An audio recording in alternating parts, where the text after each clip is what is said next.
62 cardinals, 7 ballots, 4 days locked inside the Sistine Chapel.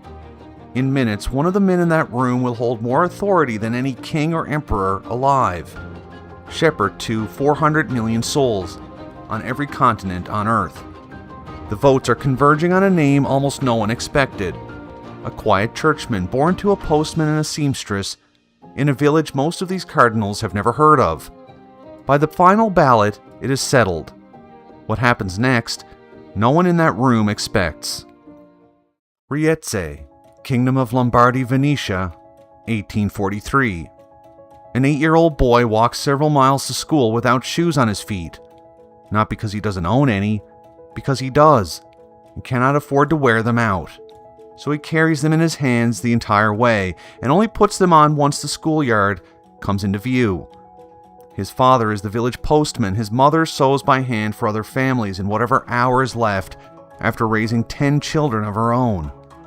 There's no money in this house for anything beyond staying alive. Giuseppe Sarto serves at the altar as a boy. Years pass, and the boy who once simply held the candles and rang the bells starts to feel something he cannot ignore. That God is not just present at that altar, but calling him to stand at it, for good, as a priest. He tells his parents. A seminary costs money this family does not have. Feeding 10 children already costs more than this family earns. Every reasonable calculation says the same thing. Tell the boy no. His parents say yes.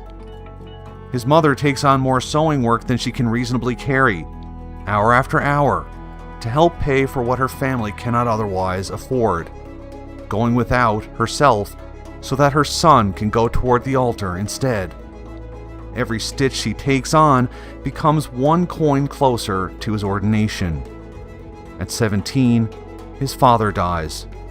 His mother is left alone with 8 children still at home, and Giuseppe still walking to seminary on foot, because there has never been money for anything else.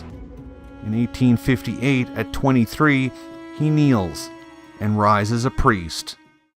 Then cholera comes to his parish. Doors are barred from the inside. Healthy men will not go near the houses where it has struck, priests included, some of them, terrified of carrying it home to their own families. Father Sarto walks into those houses anyway. He anoints the dying with his bare hands. He hears confessions inches from men no one else will approach. He does not do this once. He does this for as long as the disease keeps coming. The boy who once couldn't afford shoes becomes a bishop, then Patriarch of Venice, a prince of the church. He still visits the hospitals himself. When he comes home wearing a bishop's ring for the first time, his mother kisses it.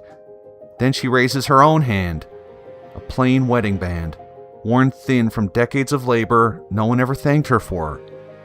"You would not have that fine ring, son," she tells him, "if I did not have this one." Everything he now wears was paid for by everything she went without. She dies while he is still Patriarch of Venice. The woman who took on extra work at a sewing table so her son could reach the altar does not live to see how much further he was carried. Rome, 1903. Cardinal Sarto sits in the conclave as the votes begin shifting toward him, ballot after ballot.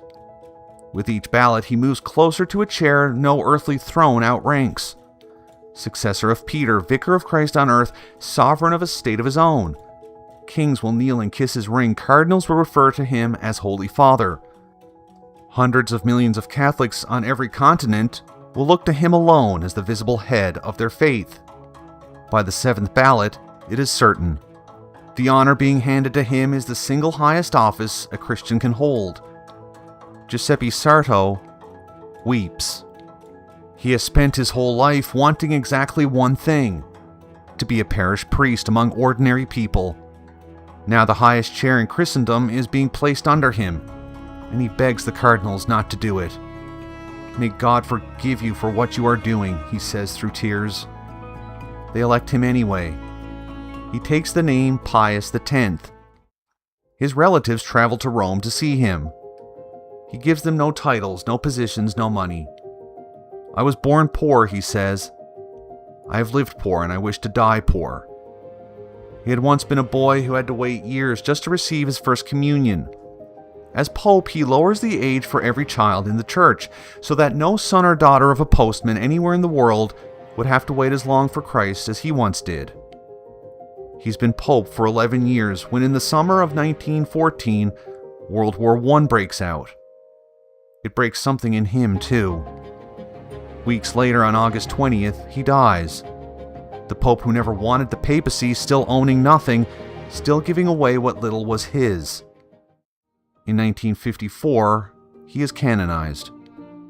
He never wanted a throne, he never wanted a ring, a palace, or a crown. He wanted only what he'd had as a boy on that road to school. Nothing in his hands but what God had given him, and nothing standing between himself and God. The barefoot boy never really disappeared. He simply kept walking the same road until it led him to the chair of St. Peter, and finally, to the kingdom of God.